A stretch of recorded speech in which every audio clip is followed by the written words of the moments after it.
From the studios of Seat TV in Staten Island, New York, this is In the Bleachers, a sports show for the sports fan. Hi, everybody. I'm Eric Rosen. And joining me in a few minutes will be the man, the myth, the legend himself, Mr. Jamie the Sportsman Hickson. How you doing there, Jamie? Eric, I'm a little tired today because I've been doing so much working because I've had to do maybe 3 projects in as many days, and I have another one coming up tomorrow, but otherwise, I'm doing good. It's a good time to be talking sports because there's so much business that's going on right now. And where to begin? Carmelo. Yeah. Melo is no longer going to be in New York, folks, so if you're looking for a guy with a headband on playing for the Knicks, well, you're going to have to be looking yonder west. I mean, I'm not going to speak for every Knick fan because I stopped being one many years ago. But let's call a spade a spade. First off, in case you didn't know, the trade was officially completed today, earlier this afternoon. It's Carmelo Anthony to the Oklahoma City Thunder for Enes Kanter, Doug McDermott, and a future draft pick. When you look back on the 6.5 years that he had playing for the Knicks, Carmelo had a good career, but it was also a very, very, very unfulfilling career for him and for Knicks fans because, plain and simple, he did not do what he was brought to the Knicks to do in the first place, and that was take them to the next level. He had several great performances, so let's not discount some of those games. I remember the one time where he had a 60-point game in one night. 62 points in a game against Charlotte 3 years ago, which, by the way, is a Madison Square Garden record. But at the same time, there were the other instances where, quite frankly, maybe it was best that he move on. For example, the mini feud, if I should say, that he wound up developing with Phil Jackson, who made it loud and clear it was time for him to go. That's number one. Number two, in the beginning, he was not necessarily too keen on having Kristaps Porzingis in a Knick uniform. And there was also the matter of maybe being a bit of a nuisance in the locker room. I keep on hearing all these discrepancies, that maybe he was a little bit of a brat in the locker room, that maybe he was a good influence in the locker room. Who knows? The bottom line is Carmelo was exactly who Knick fans saw him as. A ball stopper who was also a chemistry killer on the court. He was an isolation type of player who, when he was called upon, would not give up the ball. Did he have his good games? Yes, but at the same time, he would not defer to teammates. In his defense, he didn't necessarily have the type of teammates to defer to. But at the same time, isn't the idea of being a superstar player making teammates better? And I did not see that from him in the 6.5 years that he was a Knick. And he had so many different players to work with, from J.R. Smith to Iman Shumpert, and then there was Kristaps, and then there was some of the younger players that he had. Most recently, he had Derrick Rose, and for a short time, he also had Joakim Noah and a couple of other guys. But the bottom line is, quite frankly, the Knicks were better off without Anthony, and now this deal is done. They got younger. And they can move on to the next level. And as far as who they got in return, Enes Kanter is a much improving offensive center. He's really, really tough down low. His only problem is he has his moments where he could be really, really lazy defensively. And Doug McDermott, I saw this kid play for Creighton for his dad, Greg McDermott. Doug McDermott is a really dangerous long-range shooter. He was originally drafted to the Bulls, if I recall. When he was actually a Denver Nuggets draft pick and then when he came out of Creighton, then got traded to the Bulls. he really was not given that much of a fair shake. I mean, there was the second year that he had where he played 80 games and he averaged 9 a game. But you put him on a team where he can have a chance to stretch the floor, he can be a really dangerous player. So you got Cantor, you got McDermott, and you have Porzingis. So I think you got a good youth movement coming to the Knicks. And on top of that, they got a 2018 second round pick. So they have 2 number 2 picks for 2018 coming up. Yep. On top of which they are in a rebuilding year, but I think they could actually now possibly make some noise towards maybe the middle of the season, towards the end. This has the feel of a comeback story, if you will. And this only proves one thing. Now that Carmelo Anthony is gone, this is Kristaps Porzingis' team and his only.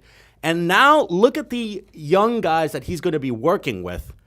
A number 1 draft pick, Frank Ntilikina, a 6'5" point guard who's got a lot of upside. His work ethic and his intensity defensively have a chance to really rub off on teammates. A second-round pick, Damian Dotson, who is basically the same type of player that Doug McDermott is, only Dotson is more of a off-the-ball type of guy, whereas McDermott is more of a spot-up shooter. And what about some of the kids that they brought in over the summer?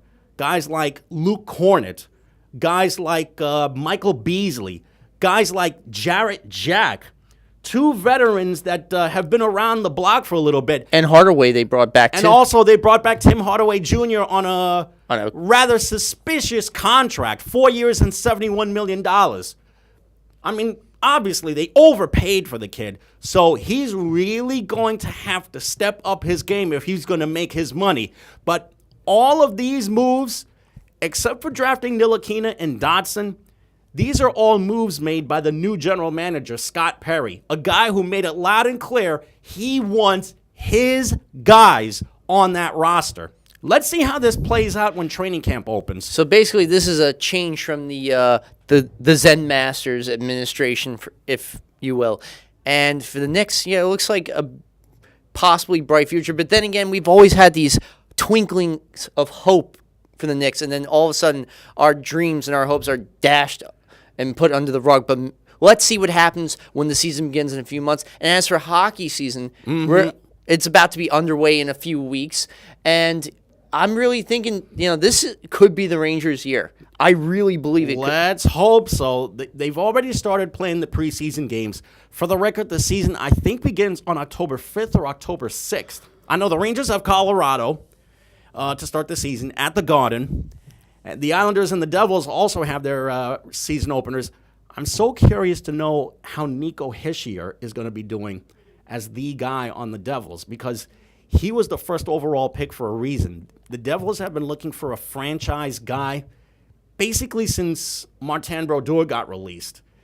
Nico Hischier has a chance to be a dynamite player for the Islanders. He's a hard-hitting... For the Devils, I should say. As for the Islanders, this is all about John Tavares, and also where are the Islanders going to call home in the near future? Because there's still the issue of the Barclays Center. They're not happy with how things have turned out in Brooklyn.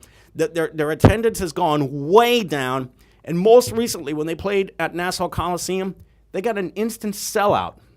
Only problem was they downsized to 13,000, and 2, there were a lot of issues in regards to the concession stands and also the long lines at the men's room and ladies' room. So traffic is going to be a little bit of an issue when these guys have to either go to the concession stands or go to the gift shop or go to the restrooms or go anywhere to try and take care of their business. What I am looking forward to is the Winter Classic at Citi Field this year. That's going to be fun. Rangers and Sabres on New Year's Day. I actually want to get tickets for that matchup. That would be the most awesome way to start off 2018, seeing the Rangers at Citi Field. But you know that those tickets are going to be very expensive. An arm and a leg. And you know how I started the new year? I got to see the Jets play against the Bills to end 2016.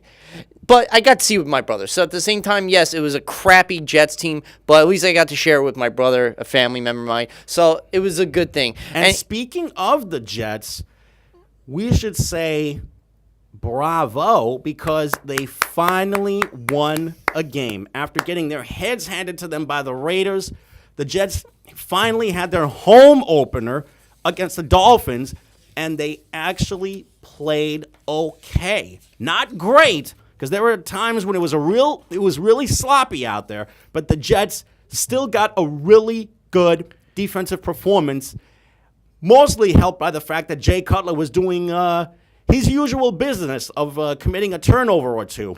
Oh, not only that, they were able to pressure him all day, not giving up big yardage to guys like Devontae Parker up until the end. They only got a touchdown on the very last play of the game. And that was it. Other than that, they were able to shut him down, especially on third down. He was 0 on his first 8 possessions, 1 for 12 on the day. So that's really great defense right down there for the Jets. An indictment on the Dolphins offense for sure. Mm-hmm. And the other thing the Dolphins couldn't do, they couldn't run the ball yesterday. They held Jay Ajayi to, I think, a paltry 22 yards after week 2. And tremendous job. Yeah, week 2 where Ajayi had 122 yards against the Chargers.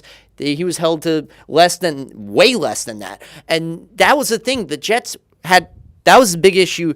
The cloud that was hanging over the Jets defense going into week 3. They gave up 370 total rushing yards in the first 2 weeks when they lost to the Bills and the Raiders. This time, they were able to stop the run. At one point, I think it was -2 yardage at one point for the Dolphins rushing offense. It was that terrible that it was comical to watch the Dolphins play like this. And to see the Jets be able to play good, sound offense. My favorite was the 69-yard bomb that McCown threw to Robbie Anderson on the right sideline. Pinpoint accuracy on that. Where did that come from? That was, I think after the first 2 weeks and the issues that the offense were having, I think Todd Bowles really had them watch the game film of those first 2 games to see where the connection was lacking. And finally had them do some drills in practice where they would, for these types of situations. And it paid off dividends. Mm-hmm. And we saw the run game actually. It wasn't great, but it was a marked improvement, the rushing offense for the Jets, as opposed to the first 2 weeks. Mm-hmm. So overall, the Jets did the opposite of what they did the first 2 weeks to win 26 at home. Now they got a jacked up Jacksonville Jaguars team that just came off a 44-7 beatdown of the Ravens, or as I like to call a jolly good thrashing of the Ravens Jaguars in London. Wound up hammering the Ravens in London yesterday. And this is the part where I say, will the real Blake Bortles please stand up? Because he actually played well yesterday. This on the heels of a disastrous effort in their home opener the week before. But now this time, 44-7. If I'm the Jets, I would have to come up with a really good game plan to try and stop Bortles this coming week. What was so despicable was Flacco's performance. He was 8 of 18 for 28 yards. It got so bad he wound up getting benched for Ryan Mallett. And Mallett finally got a touchdown. Travis Benjamin with 3:12 left. Wow. Garbage time points granted. But the fact that the offensive line, and that's the thing that you have to account for. Last week, when they did win against Cleveland, they lost, unfortunately, their biggest offensive stud in Marshall Yanda, who's a 6-time Pro Bowl left guard, left tackle. And to lose him on the left side of the line, that was right there. That was the Achilles heel of this team, losing him. Mm-hmm. And it showed yesterday with the Ravens. A.J. Bowie took a pick off in the second quarter, and Jalen Ramsey, the rookie, got one off in the third. How did Leonard Fournette do in yesterday's game? He got a touchdown, 59 yards and 15 carries. He's the first Jaguars person to have a touchdown in each of his first 3 games. Maurice Jones-Drew never did it. Fred Taylor never did it. So That's interesting. So the fact that Leonard Fournette has already changed the culture in terms of the running game for the Jaguars is huge. And that's where the Jets defense is going to have to dial a lot on him. They're going to have to load people in the box. But then again, if you do that, you're going to leave Bortles open with Allen Hurns, who had a spectacular touchdown. And then Mercedes Lewis had 3 of the 4 touchdowns that Blake Bortles had yesterday. This is a really important game for both of those teams this coming weekend because there's going to be a big difference between breaking even after the first 4 weeks of the season and falling behind the 8 ball. Somebody's going to come out of this 2-2. I know, and it's the defense for the Jaguars.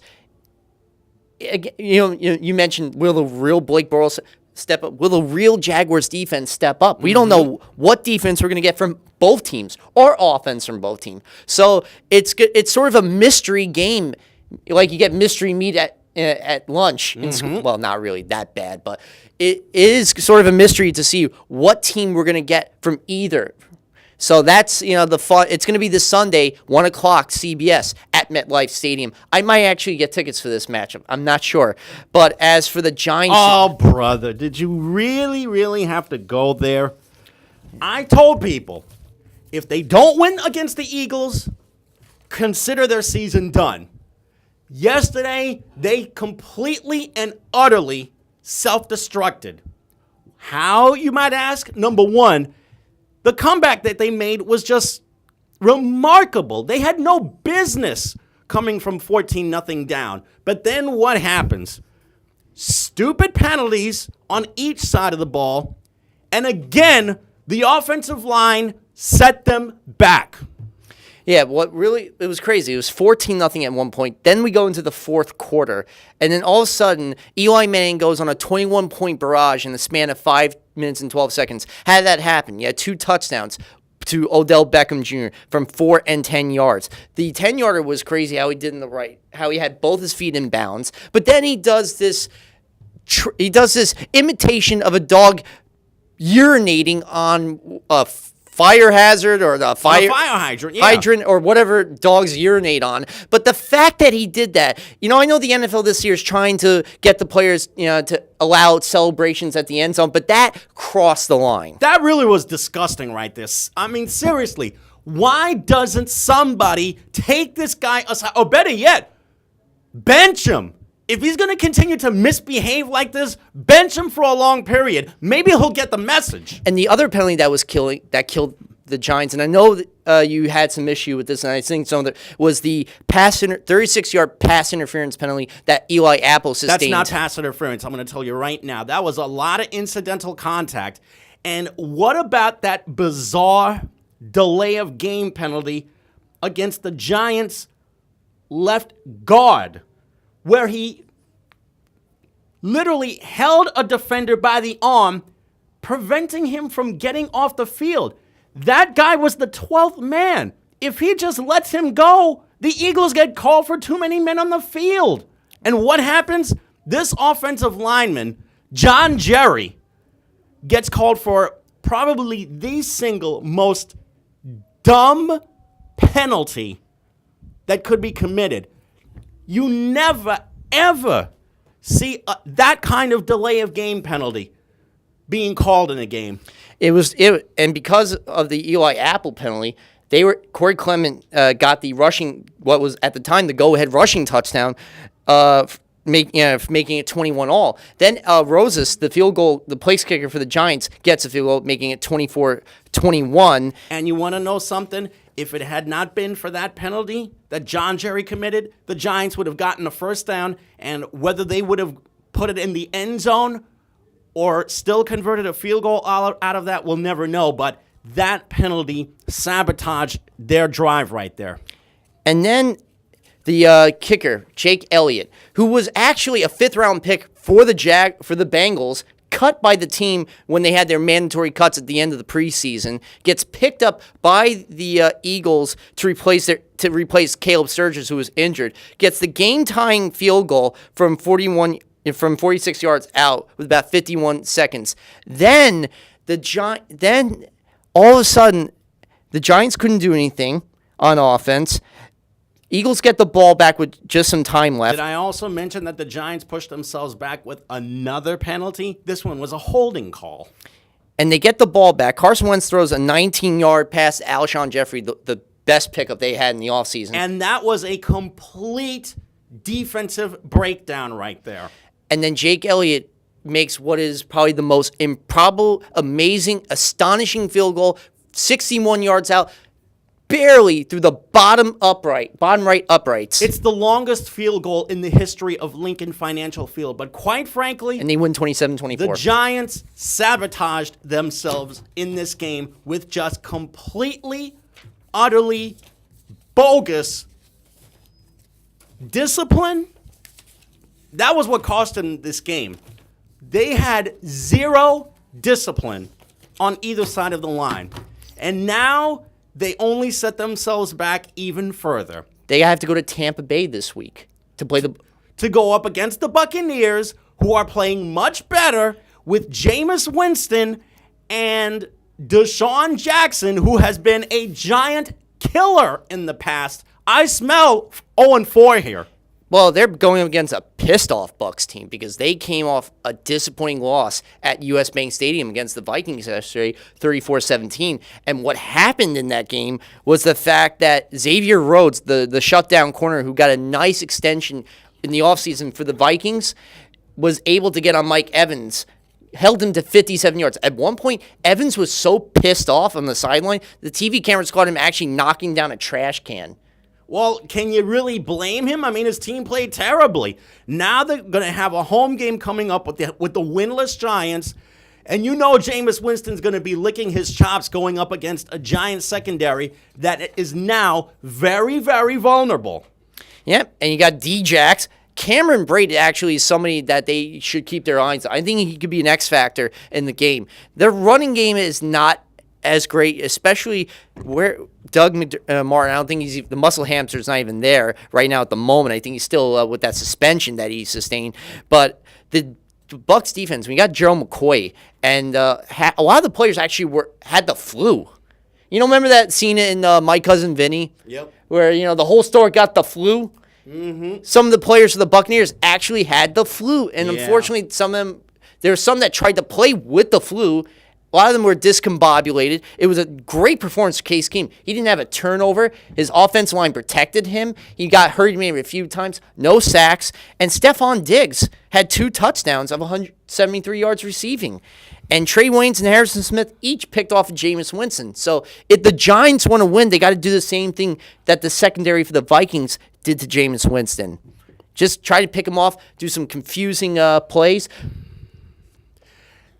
Quite frankly, I see a bad moon rising, to borrow a famous musical lyric, coming up for the Giants, because Jameis Winston and that Buccaneer offense coming off a lousy, poor loss to a Vikings team that is missing 2 quarterbacks, inexcusable.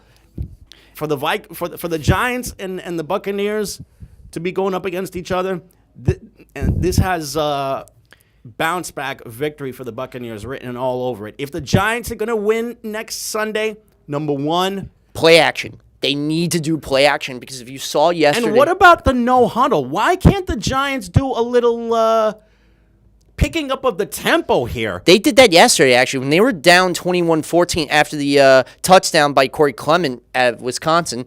They had a no huddle play, and in fact, what Eli Manning did was he threw down the middle to Sterling Shepard, was able to break a couple of break away from a couple of defenders, and got down the field to make it 21-all. So they are able to do no huddle plays, but they're gonna have to do a lot of play action this week, in which the Vikings successfully did against the Buccaneers secondary, especially when you had Adam Thielen, who had a great performance too against them. So if I were them, watch what the Vikings did on play action and try to get some of those things done. They need to get a running game. They need to have an identity on the ground. Otherwise, this season is just really honestly lost. And I think the season already was lost after yesterday. And Brandon Marshall, where the hell is he?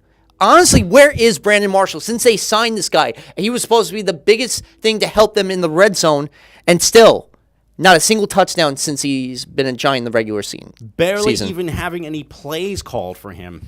So overall, this Giants offense is piss poor. This Giants defense is so-so. Overall, I would give this team right now a D. I give him an F. I'm being charitable. As for the Jets, right now, I would say a D+, maybe C-. I'll give him a D- right now. As for the rest of the games that took place, we had the Sunday night game, Redskins, and the Redskins did something that the first two teams couldn't do to the Raiders. The Redskins defense held the entire Raiders offense to 124 yards total. Yeah. That is masterful performance right there, especially Josh Norman. And how about Chris Thompson? 188 all-purpose yards in the game. He's had 3 touchdowns in the last 2 weeks for them. He's come up huge, the rookie. Then Vernon Davis. We see him for the first time in a while. 52, a nice touchdown to him. And Josh Doxson, who's a great weapon, 52-yarder touchdown. Whew. Looks like Vernon Davis is having a really nice homecoming since he played college ball at the University of Maryland. And if I'm not mistaken, grew up in the Baltimore area. He's done a really good job being a complimentary receiver for one Kirk Cousins to work with. And the fact that they were up against the 5th-ranked rushing offense and the Raiders were held to 32 yards altogether. Again, masterful calling on the part of Jay Gruden and the entire coaching office, the entire team and all that for what the defense of the Raiders did to the Redskins did to the Raiders. And Kirk Cousins having a masterful performance. So 27-10, they win. Now I think it's going to be really awesome. And then Kareem Hunt yesterday. I'm telling you, Kareem Hunt, the way he's going right now, I think he might be the AFC's Offensive Rookie of the Year because all he does is turn in one solid performance after another. And to think, he was drafted in the lower rounds out of Toledo. Well, it just goes to show you that just because you're first round doesn't mean you're going to be that game-changing player. It really shows that we get to see players come out of those later rounds. Look at Trevor Siemian. Despite yesterday's performance, he was a late-round draft pick, and he, so far, I think has a lot more room to grow. And Alex Smith, who certain people wanted to get rid of in favor of Patrick Mahomes, 2 touchdowns in 9.5 minutes. The guy can still play. But Phillip Rivers was terrible yesterday. He threw 2 interceptions that after the first 2 picks, 4 plays later, the Chiefs scored touchdowns. The one he threw to Mitchell on the game's 3rd play, 4 plays later, Alex Smith gets a touchdown to Tyreek Hill, a 30-yard touchdown pass. The second time was a pass intended for Antonio Gates, who last week broke the record for all-time touchdowns by a tight end. Well, Marcus Peters, who's been the sensational player who came out of Louisville, got yet another interception. 4 plays later, Alex Smith throws a shovel pass to Albert Wilson for a nice touchdown that make it 14-0. It's funny that you mention Phillip Rivers. You wouldn't believe what some of these Charger players have had to go through, specifically Rivers himself. Do you know he still is living in San Diego? He has to make the 2-hour drive through traffic up the freeway from San Diego to Los Angeles. Just to get to practice. Just to get to work. Which is whether so it's wrong. Practice or a game. This whole move was wrong, but again, you got a bunch of people to thank for that. You have Dean Spanos and the entire Chargers front office for that to thank, and the city of San Diego for not giving the Chargers a new stadium. So you have both sides to blame for why the Chargers are in L.A. And yet the Chargers are still being covered by the San Diego media. That's unbelievable. And this is the first time in over almost close to 60 years that the Chargers are now playing in L.A. First time since 1960. It's unbelievable. 59 years. But anyway, the Bengals came into town to play Green Bay, and they had no touchdowns to their name in the first 2 games. All of a sudden, first 2 touchdowns of the game, they're up 14-0, including the first pass to A.J. Green.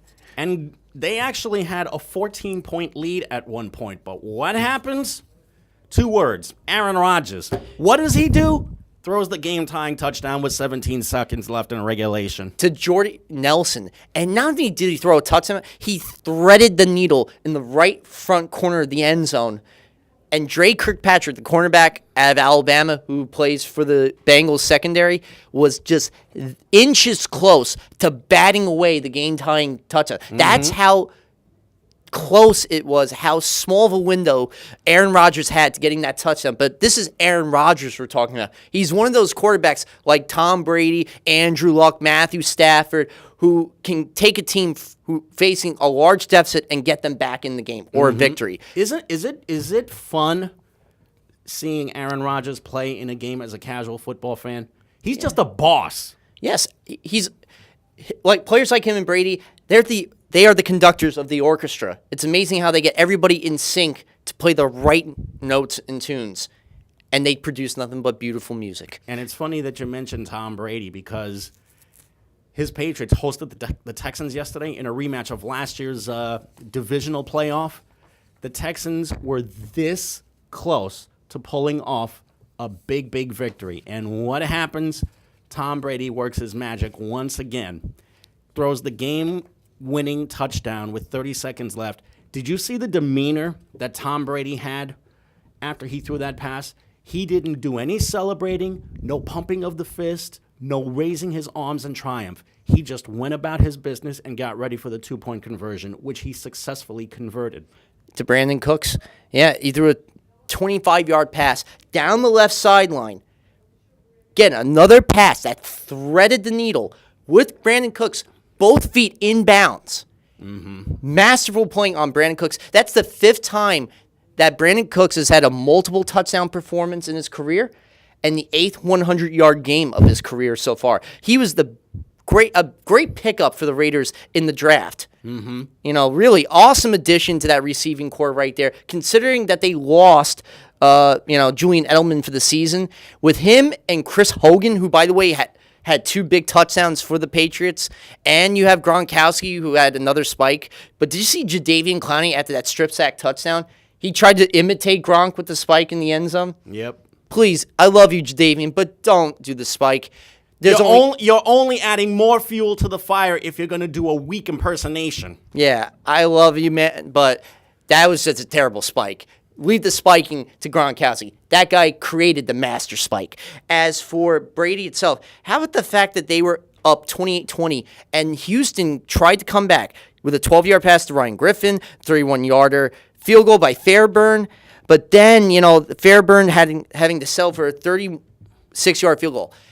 The best play was the defense for the Patriots on 3rd and 1 at the Patriot 18. How the Patriots defense were able to stop the Texans from converting that. Yep. Because had they been able to convert that and scored a touchdown, it would have been 37-28, and the game would have been out of hand for New England. They would have lost yet another game at home. So right there, great defense from the Patriots in the end from Matt Patricia calling up a good play calling and overall persistence by Tom Brady. And they did win 36-33. And by the way, the Packers went to overtime against the Bengals. The pass to Geronimo Allison. You know the old saying, Geronimo! Yep. And on the other side, the Bengals are now 0-3. They are this close to having their season go belly up, too. You know, it's the first time since 2008 they've been at 0-3 to start the year. Tennessee and Seattle. Tennessee nearly blew a lead that they had, and Seattle nearly came back. But the very end, on 4th and 11, they tried to go for the first down, couldn't get it done. Yep. And the Titans were able to hold out for a 33-27 victory. Mariota had 2 touchdowns to throw to, 225 yards. And DeMarco Murray had 115 yards, including a 75-yard rushing touchdown. I think you might be seeing a very underrated quarterback-running back duo of the future, Marcus Mariota and DeMarco Murray. That's really going to be... And also when you think about it, Derrick Henry as well, because that trio is really going to get some really big wins down the road. Talking about big wins yesterday, how about one Jordan Howard getting the game-winning 19-yard walk-off touchdown run against the Steelers at home to get them a 23-17 victory despite the ineptitude of Mike Glennon. 101 yards, an interception and touchdown. If it wasn't for Jordan Howard and Tarek Cohen, Bears could have easily lost. Now do you think it's time for Mitchell Trubisky to start getting the snaps from center? I think it is about time for them. But right now, the fact that they won probably saved Glennon's neck. Yeah. And the fact that the Steelers were playing from behind, and what killed me was the Bears had a 17-7 lead, going to the half. And what killed me, how about this, folks? And this is going to baffle your mind. The McManus blocks a 35-yard field goal from Boswell, right? So Marcus Cooper gets the ball up. He's got a clear run to the end zone. I mean, clear as day. He's running with all of his might. But then he gets towards less than 5 yards, and he stops running all the way, and just 1 yard shy of getting a touchdown that would have made it probably 24-7. Vance McDonald, the tight end for the Steelers, knocks the ball out of his hands, and it's ruled a touchback. Interesting. How do you not run full force when you have the end zone clear as day and not give it your full 100%? That's bad special teams. Mm-hmm. The same thing almost happened in that Vikings-Buccaneers game where the receiver was basically coasting towards the end zone. He even had the ball at his side, but then he saw out of the corner of his eye that he was being pursued a little bit more. Now, what happened to the New Orleans Saints yesterday after getting their heads handed to them the previous week by the Pats? Go into Charlotte, get a big win against the Panthers, and Drew Brees basically doing his usual self by getting 220 yards passing. Not only did they went up against a Panthers defense that in the first 2 weeks didn't give up a single score whatsoever. They were the top-ranked defense going against the worst defense in the league at that point. And an offense, but yet the Panthers' offense, if you look at the amount of, they won barely last week against Buffalo, 9-3, all on field goals. The problem with the Panthers these last two games has been Cam Newton making bad throws, not throwing right on target where he should throw them to. And 2 weeks in a row, the Panthers have lost top players on their offense. They lost Greg Olsen for a couple months to a right foot injury. Kelvin Benjamin, unfortunately, in the first quarter with a knee injury. It got bent awkwardly. Yeah. He had to be taken off the field, and who knows how long he's going to be out. Because let's not forget, 2 years ago, he was out for an entire 2015. Yeah, that's right. So he's very prone to injury. And the only bit of offense they had was Christian McCaffrey, which I'm happy they're finally using him. 101 yards on 9 receptions. Finally they're starting to utilize him. That's why you drafted the guy 8th overall. But other than that, Drew Brees. How about Ted Ginn getting one over his old team, too? 40-yard touchdown down the middle of the field. Ted Ginn's been around a long time. He's carved out a really good career for himself, bouncing around from one team to another. 34-13. The Saints win. They avoid their 0-3 start. Now that Falcons-Lions game, I saw the replay of Golden Tate's touchdown that was taken away on replay. To be quite honest with you, I still can't make heads or tails out of it. I don't even know if his knee was down, whether the line was before or past or after the line. Honestly, I think he crossed the goal line. I really believe he crossed the goal line and that Detroit was severely screwed out of what would have been the game-winning touchdown. And had it not been for Marcus Trufant's pass interference penalty, the Lions wouldn't have had an opportunity for a potential game winner. So the Falcons are lucky that Marcus Trufant didn't cost them the game, and they were lucky that Matt Ryan's interceptions in the second half didn't cost them either.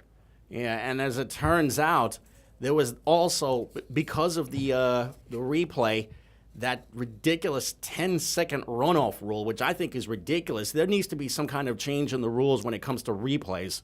Yeah, well, the fact is they didn't have a timeout. If they had a timeout left, this could have been a different story. But the fact that, due to the rules, since they didn't have a timeout at that point, there has to be a 10-second runoff. And it was by Dean Blandino, who's now with he was a former NFL officiator who's actually now with Fox News. Along with Mike Peretti, who I like Mike Peretti. I think he's one of the best when it comes to letting people know what the officials are thinking. But yet the Falcons came off with a huge victory, 30-26.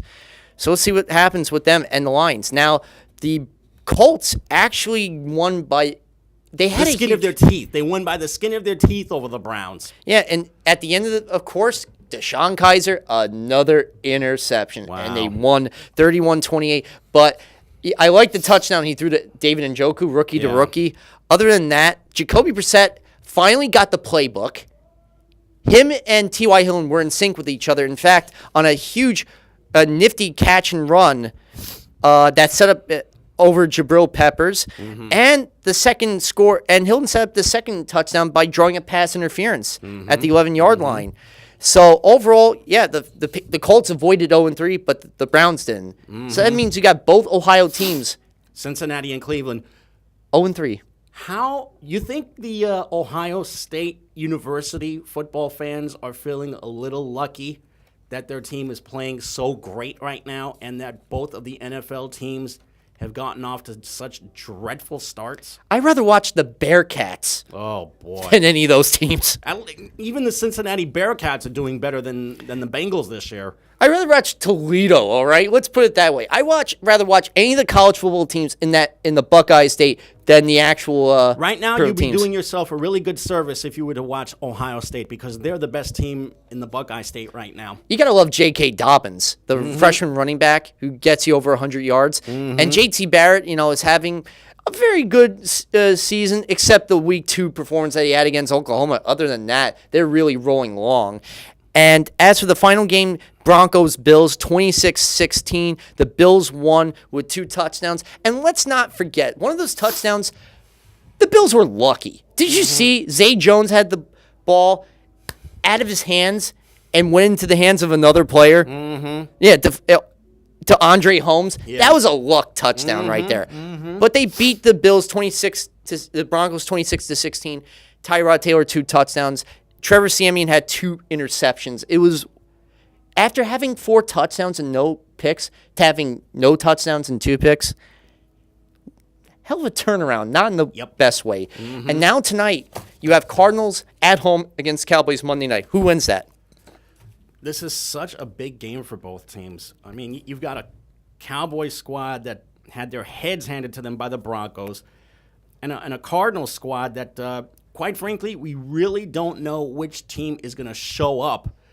Is it going to be the Cardinal team that got outplayed by the Lions in the second half, or is it going to be that Cardinal team that got a really big win last weekend? At Indianapolis, in overtime. In overtime, just by the skin of their teeth. Quite frankly, the Cowboys are better than the Cardinals at quarterback and at running back. I like the Cowboys in this one. I like the Cowboys too. I think this is the game where Ezekiel Elliott has to redeem himself. He had a terrible performance in Denver last week, 9 carries of 8 yards, which is pitiful. It is a pitiful performance. And you saw the ineptitude he had on the field, and he didn't care, it looked like.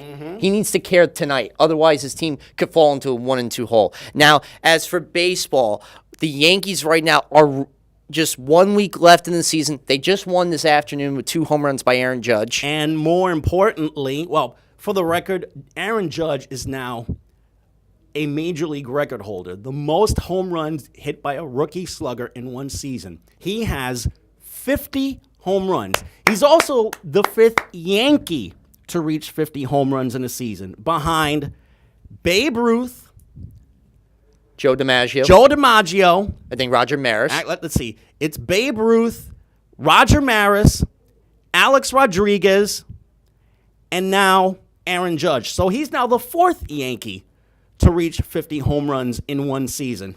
I think even not Mickey Mantle never did that, or yes, he did. Yeah, she did. When he had his Triple Crown season. So after the Babe, Mickey Mantle, Roger Maris, and Alex Rodriguez, Aaron Judge is now in that core. Is now with that other quartet. But more importantly, the Yankees clinched a playoff spot over the weekend, and now all they need is 1 or 2 more wins to get home field for that wild card game. And as of right now, the Yankees would be playing the Minnesota Twins in the wild card game. How do you think they would fare against the Twins? I'll tell you right now, the Yankees and the Twins are a good matchup for each other because the Twins have really decent starting pitching. Irvin Santana has been a real bargain for them, and he's also been terrific. He's also a legit Yankee killer. He's got a sinking fastball that just really fools a lot of hitters. At the same time, you've got two starting pitchers in Luis Severino and CC Sabathia, either one of whom could start this wild card game. And you'll also have a batting order in the Yankees that's gotten so much better within these last 4 or 5 weeks. Do you know that the Yankees have now won 17 of their last 23 games? Aside from the Cleveland Indians, the Yankees might be the second hottest team in baseball right now. Oh, without a doubt. But yet they're still games behind the Boston Red Sox. And the Red Sox have a magic number, I believe, of 5 still. I think it's time to call a spade a spade. The Red Sox are the best team in the American League's Eastern Division right now. I think the Red Sox win that Eastern Division because their schedule is pretty soft right now. When it comes to the Yankees, there's no such thing as anything easy because they always seem to do things the hard way. I mean, granted, they've played much better in the month of September. September has been the month where they have really come through in the clutch. Well, they won 2-1 on last Monday against the Twins, and you had Aaron Swept a 3-game series from the Twins. Won 5-2 on Tuesday. Especially Sabathia had a 6-inning great performance. But and then came the weekend in Toronto where they had their heads handed to them twice.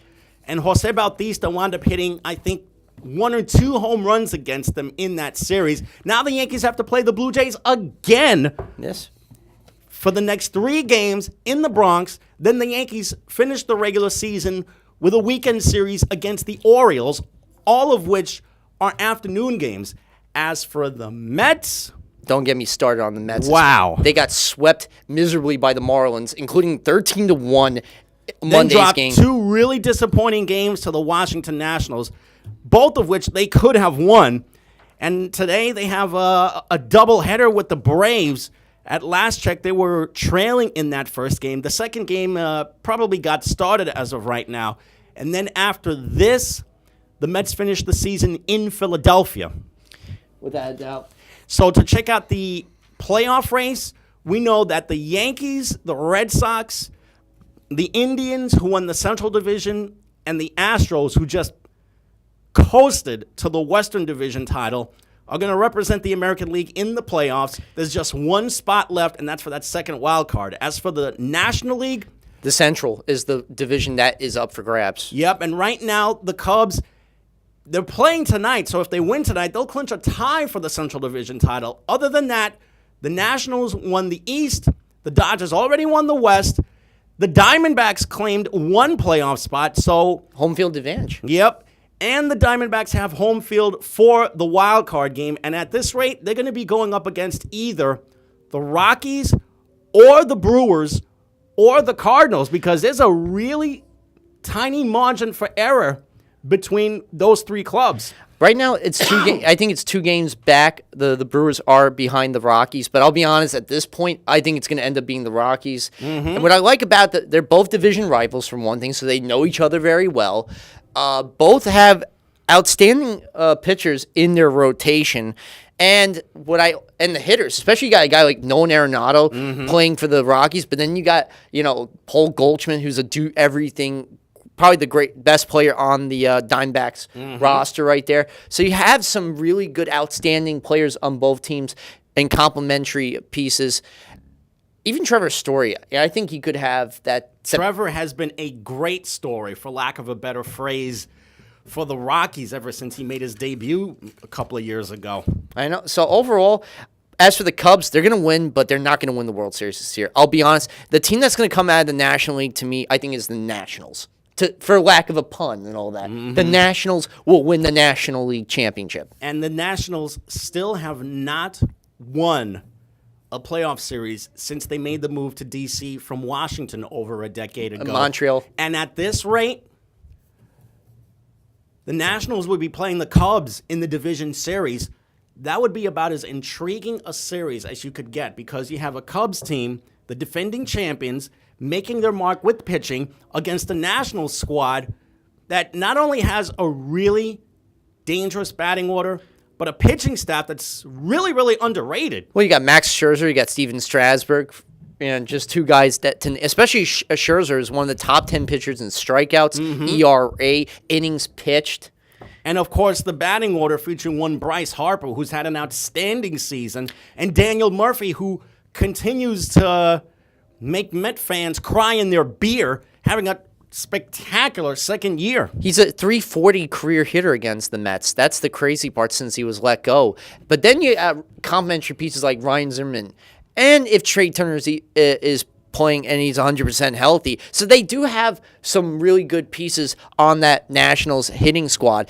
A lot of good complimentary pieces. So I would say the Nationals are going to be the team to win the National League. As for the American League, that's a toss-up. I know the Yankees, I think, will win against the Twins in the wild card round. But it's not really a guarantee, though. Minnesota's got a really, really good team. And especially considering Irvin Santana's been their best pitcher. If Irvin Santana, who's been a Yankee killer in the past, starts the wild card game against them, the Twins have a really good shot. But Severino, I think, is going to be the one that ends up probably pitching that game because he's scheduled to pitch Sunday. They're going to probably skip him in that start to hold him for the wild card round because that starts sometime, I think, next Tuesday, if I'm not mistaken. I'm worried about Luis Severino, though, because he's a really confident pitcher. You can give the ball to him at any time, and he can come up really big for you. This year has been his best season so far, but at the same time, he's had his moments where he has been a complete and utter flop on the mound. He'll go from pitching 7 or 8 shutout innings one moment to giving up maybe 2 or 3 home runs and give up maybe 5 or 6 runs in 3 innings his next start.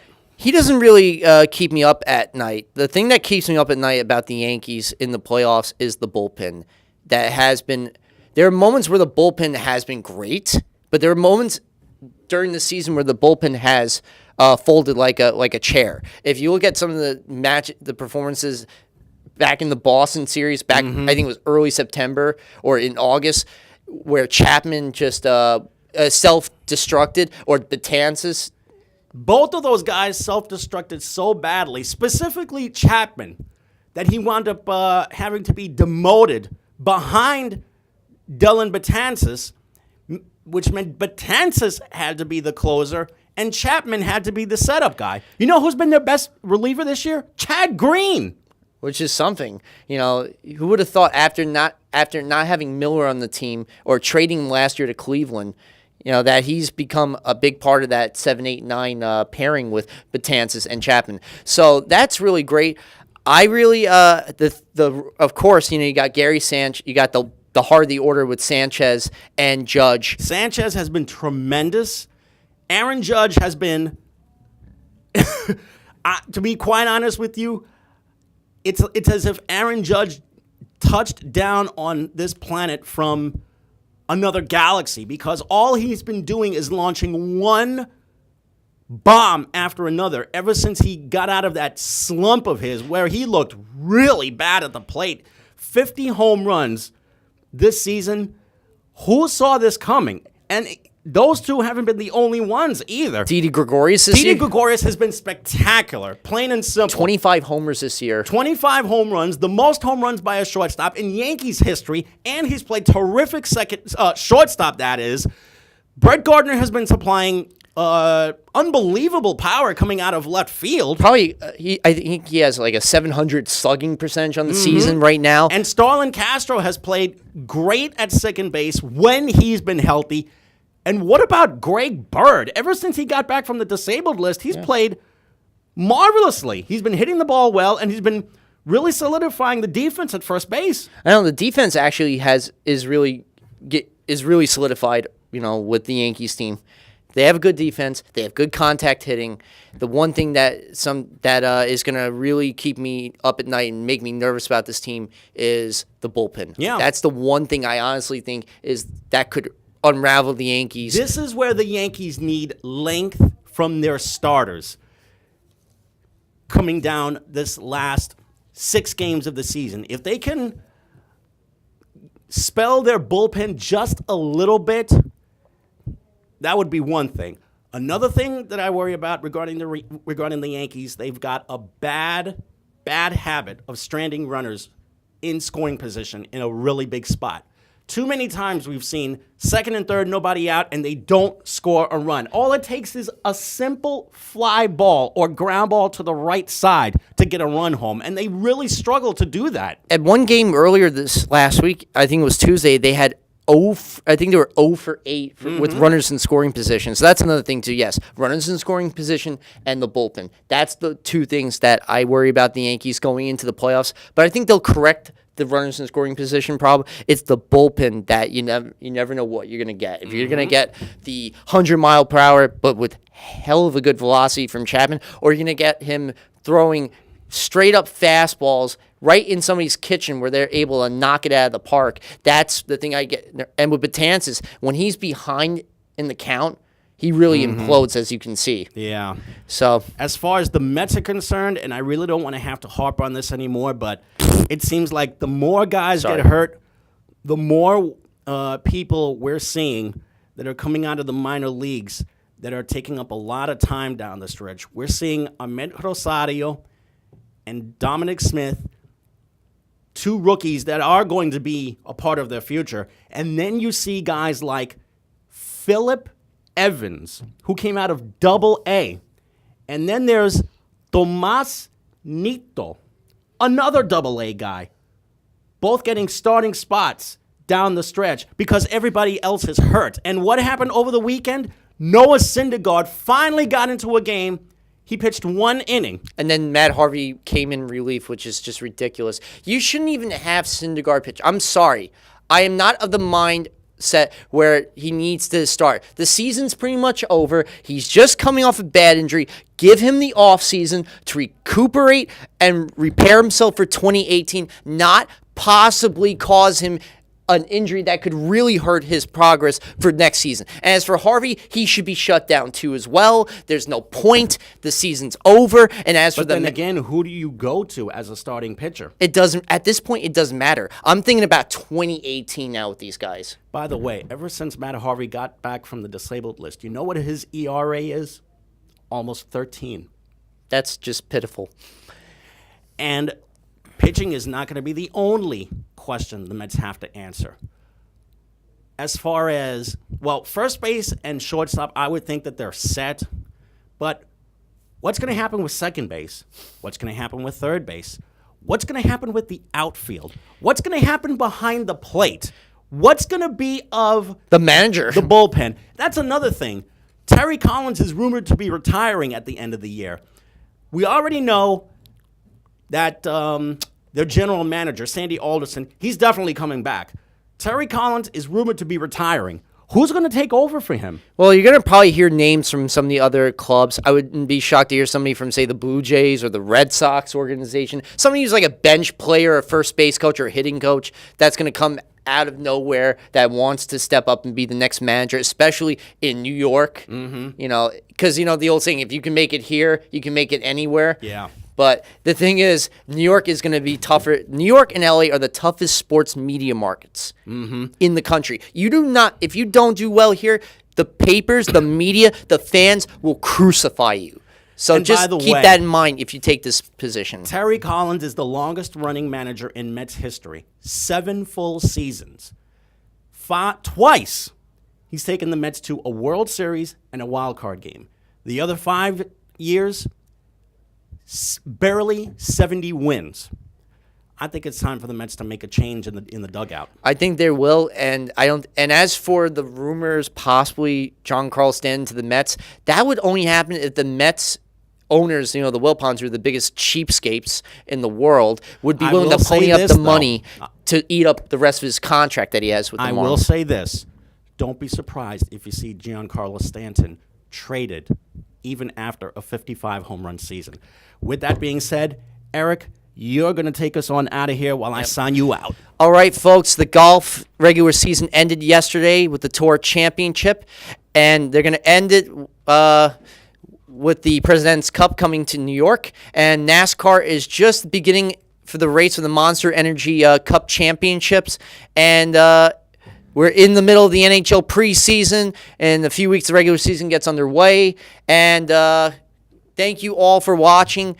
In the Bleachers, watch this Friday for another week of the Blitz on me. Yours truly and Jamie Hickson. So for all the good, hard-working men and women at CTV, for Mr. Jamie the Sportsman Hickson, I'm Eric Rosen. We'll see you here next week. Good night. Staten Island.